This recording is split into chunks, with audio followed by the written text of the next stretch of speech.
Pour accéder à la bibliothèque, je clique sur le petit plus ici, afficher le contenu, et alors, tantôt on était dans rechercher, on avait le moteur de recherche, juste à côté j'ai parcourir.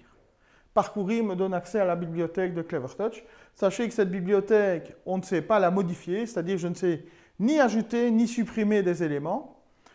On va faire le tour de deux choses principalement. On verra les outils mathématiques, mais ça fera partie d'une autre capsule. Mais ici, on va surtout voir tout ce qui est arrière-plan. Et ici, voilà, on a des arrière-plans qui sont proposés, bien sûr. Il y a tout ce qui est ligne aussi. Donc, si j'ai besoin d'une feuille lignée, il me suffit de prendre l'arrière-plan, de le faire glisser. Et à partir du moment où on l'a fait glisser, là, il est fixe sur ma page et je peux travailler directement dessus. Alors, attention que si vous dites « Ah non, ce n'est pas celui-là, je voulais un autre », vous pouvez faire glisser l'autre, mais il va se superposer. Donc, l'idéal, c'est de soit faire flèche retour en arrière, qui est en bas à droite, ou alors, simplement ici, de cliquer sur la petite croix rouge qui vous fait un écran vierge et de cliquer sur le fond que vous souhaitez. Alors ici, par exemple, j'ai mis un fond quadrillé. Ce qui va être chouette ici, c'est que je peux évidemment choisir la couleur de mes lignes, mais aussi je peux choisir ici l'écartement de mes formes.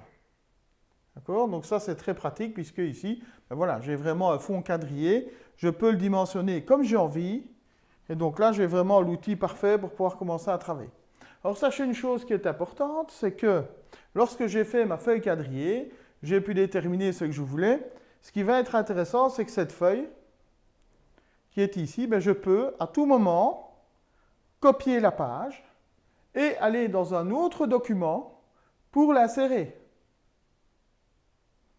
Je fais ici coller.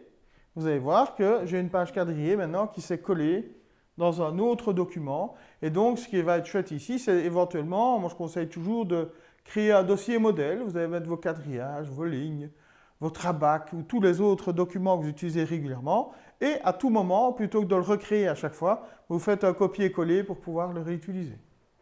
Donc voilà un peu tout ce qui est disponible ici dans l'outil bibliothèque. Donc ça, c'était tout ce qui était ligne, évidemment. Et alors, on peut aller visiter un petit peu tous les onglets.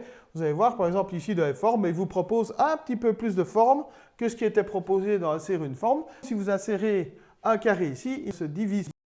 Donc regardez, si j'insère mon carré ici, vous allez voir que si je fais fractionner la forme, il se fractionne.